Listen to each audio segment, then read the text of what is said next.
সুপ্রিয় দর্শক, আমি আজকে উপস্থিত হয়েছি খুলনা ৫ নম্বর ঘাট।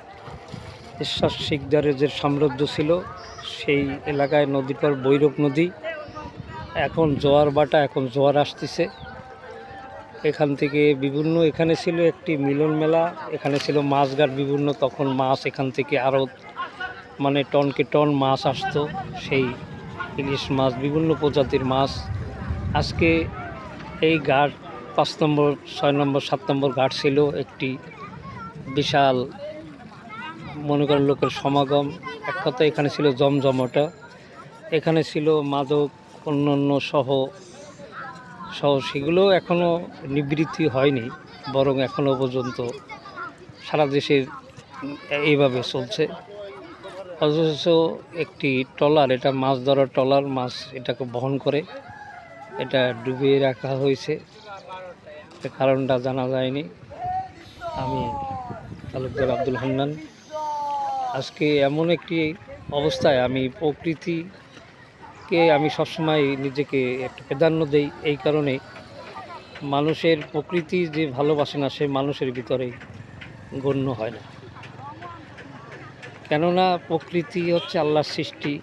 পৃথিবীতে যা কিছু মানুষের কল্যাণের জন্য আল্লাহ সৃষ্টি করেছেন, অথচ সেটাকে আমরা যথাযথভাবে না করার কারণে, এটা একটি সরকারি একটা পল্টন। এখানে বিভিন্ন জাহাজের লঙ্ঘন করে, এটা বিআইডব্লিউটিসির সম্ভবত, অথবা বিআইডব্লিউটি এর যে কোনো একটি হবে। আজকে বিআইডব্লিউটিসির আজকে মৃত্যুর অবস্থায় ডিপার্টমেন্ট আছে। এখন সেই ধরনের তাদের যে একটি ইনকাম সোর্স ছিল, যেমন লঞ্চ টঞ্চ ইত্যাদি, যেখান থেকে একটা টোল আদায় হতো বা ইজরা দেওয়া হতো, সেগুলো এখন তো সারা দেশের নদী তো এখন মৃত্যু। ফলে ফেরিও নেই। এখন বিভিন্ন সেতু হয়েছে, যেরকম পদ্মা সেতু, এখানে জানেন ভাঙ্গা থেকে সেই মাওয়া পর্যন্ত সেই ফেরি ছিল, এখন নেই। এখন তো পদ্মা সেতু হওয়ার কারণেই এখন টোল, আবার সেতু, যারা টোল আদায়কারী, যারা এটার সাথে একটা চুক্তি হয়েছে বিদেশের সাথে এত বছরের জন্য, সেইভাবে তারা এটা নিয়ে যাচ্ছে এত বছরের সাথে। অথচ তারা টাকা বিনিয়োগ করেছেন। এখন এখান থেকে সড়ক জনপথ কত পার্সেন্টে জানা যায়নি, তবে এইভাবে একটা পার্সেন্টেজ আছে এত বছরের মেয়াদে। এখন বাংলাদেশের যে নদী, খাল, বিল, আজকে সব কিছু মরুভূমিতে পরিণত হয়েছে। মূল কারণ হচ্ছে আমাদের দেশে যেগুলো সেতু করা হয়, এটার নাব্যতা তখন নদী হারিয়ে যায়। যেমন যমুনা বলেন, পদ্মা নদী বলেন, সবকটাই একই। এখন এগুলো যদি সেইভাবে যদি ঝুলন্ত সেতু করা হয়, তাহলে কলম এই যে পিলারগুলোর সাথে যেগুলো পলিমাটি আটকায়, আস্তে আস্তে এটা স্তূপ পাহাড়ের মতো পরিণত হয়। ফলে এক সময় এটাকে বাধাগ্রস্ত হয়ে সেভাবে ডুবোচরের সৃষ্টি হয়। এখন নদী যারা গবেষণা, নদীর উপরে যারা এক্সপার্ট, তারাই ভালো জানেন। এখন রাজনৈতিক কারণে ব্যক্তিদের তাদের কেরিয়ারকে আরও হাইলাইট করার জন্য তারা এই করছে, তেই করছে, জনগণের কাছে এইগুলো জানান দেন যে আমরা উন্নয়নের জন্য এই করছি, এইগুলো মেকআপ প্রকল্প এই করছি, করার জন্য তারা রাজনৈতিকভাবে দলীয় ব্যানারে তাদের একটা সুনাম অর্জন করে। অথচ এর পিছনের যে বিপরীত যে এই নেতিবাচক দিকগুলো আছে, সেগুলো বিবেচনায় আনা হয় না। যদি বলা হয় তারপরেও তাদের কথা মানে না। রাষ্ট্রের যে নির্বাহী, তিনি যে নির্দেশনা দেবেন সেইভাবে তখন ওই বিশেষজ্ঞ বলেন আর যারাই বলেন না কেন, সবাই তো ওই একই কাজই। ফলে আর কিছু হয়ে ওঠে না, বরং সবাই কারাপশনে জড়িত।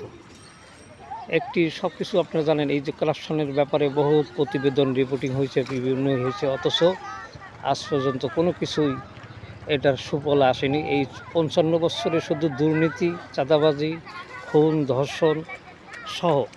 তাইলে মানুষের যে প্রতিনিয়ত যে মানুষ একটি চায় শান্তি, শৃঙ্খলা, একটি মানবিক, অথচ মানবিক যারা রাজনৈতিকভাবে কথা বলেন তারা তো আর সেইভাবে বলেনি, বরং তাদের কথা কি শোনে। এই যে 2026 সালে যে নির্বাচন হয়েছে 12ই ফেব্রুয়ারি, সেই নির্বাচনটা যে হয়েছে, এটা দিবালোকের মতো স্পষ্ট। তারা যে ইঞ্জিনিয়ারিং করেছেন, অথচ যারা মানবিক কল্যাণ এবং জাকাত ভিত্তিক অর্থনৈতিক ব্যবস্থা, এক কথায় এদেশের কোনো মাদক, অন্যায়, অবিচার মানুষের কর্মসংস্থান, মিল কারখানাগুলো খুলে দেওয়া হতো, এদেশের হাহাকার থাকতো না, ফিরে আসতো সেই সোনালী যুগ। মুহাম্মদ সাল্লাল্লাহু সাল্লামের সনদে বাস্তবায়ন হলে মানুষের ফিরে পেত স্বস্তি এবং হাহাকার, ছিনতাই, চাঁদাবাজি, চুরি, ডাকাতি, ধর্ষণ এগুলোর অবসান হতো। সেদিকে জাতি এখন ঘুরে দাঁড়িয়েছিল, কী যেন প্রশাসনিক আমলা এবং ডিপ স্টেটের মাধ্যমে এইগুলো করানো হয়েছে। এই যে ধরেন ডিসি, আপনি একটা কথা বলতে গেলে সিলেটের যে ডিসিকে বদলি করার কারণটা কি? সরওয়ার আলমকে। কারণটা হচ্ছে সে মাজারের টাকার যে টাকাগুলো পড়তো প্রতি বছরে 20 কোটি টাকা, এই 20 কোটি কেন হাত দিল? সাথে সাথে তার স্ট্যান্ড রিলিজ করার জন্য 24 ঘন্টার ভিতরে। অথচ এইরকম 3 জন আমাদের গণমাধ্যমে উঠে এসেছে, কুষ্টিয়ার ডিসি ইকবাল এবং এডিসি মাহমুদা সহ। এরা হচ্ছে যোগ্য এবং সৎযোগ্য লোক থাকার কারণেই এরা তাদের, যারা স্থানীয় পর্যায়ে বলেন আর ঢাকা বলেন, তারা এটার সাথে করাপশনের সাথে এই মাজার শাহপরান শাহজালাল, এই মাজারকে ঘিরে প্রতি বছর 20 কোটি টাকা মানুষ বিভিন্ন দেয়, কেউ ডলার, কেউ রিয়াল, এগুলো পাওয়া গেছে এবং স্বর্ণ পাওয়া গেছে, এগুলো গণমাধ্যমে উঠে এসেছে। আমি আরেকটি কথা বলে না বললে নয়, ইলিয়াস হোসেন সাংবাদিকের 15 মিনিটসে যেগুলো মুসলমানদেরকে মুসলমান মেয়েদেরকে হিন্দুরা পুরুষ সেজে তাদের সাথে প্রেম নিবেদন করে, এক পর্যায়ে তাদেরকে বিবাহ করে, এক পর্যায়ে তাদেরকে ভারতে বিক্রি করে দেওয়া হয় পতিতালা।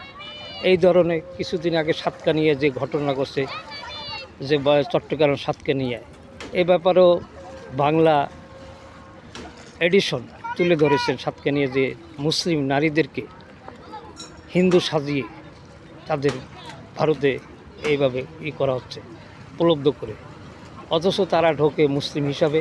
এখন একটা নারীর উচিত, যারা অনেক আছে গার্মেন্টস কর্মী, তারা তো শিক্ষা দীক্ষা জানে না, তাদের উপলব্ধে তারা প্রেমে আসক্ত হয়ে তারা যায়, ফলে তাদের যে আরেক বিপদ আছে সেই কথা তারা জানে না। এগুলো এই বাংলাদেশের সরকারের এই যে হরিদাস বলেন, এই সকল ব্যাপারে এই যে 4টি খুন হয়েছে লক্ষ্মীপুরে, এর পিছনে কারণগুলো যদি প্রশাসনিকভাবে যে আগেভাগে যদি এগুলো যদি ব্যবস্থা গ্রহণ করতো, এই ছেলে যে ডিস্টার্ব করতেছে অন্তর মজুমদার, যদি আগেভাগে যদি ব্যবস্থা গ্রহণ করা হতো প্রশাসনিকভাবে, তাহলে কলম এই 4টির অকালে তাদের বলি হতে হতো না। এটার পিছনে দায়ী হচ্ছে রাষ্ট্রের রাজনৈতিক ব্যক্তি এবং প্রশাসনিক, এটাকে মনে করবো দায়ী। এবং সিআইডিরা আজকে বাংলাদেশের প্রেক্ষাপটে ডিজিএফআই বলেন আর গোয়েন্দা সময় এনএসআই বলেন, যেটাই বলেন না, কোনোটাই আজ পর্যন্ত তারা কোনো দৃষ্টান্ত রাখতে পারেনি।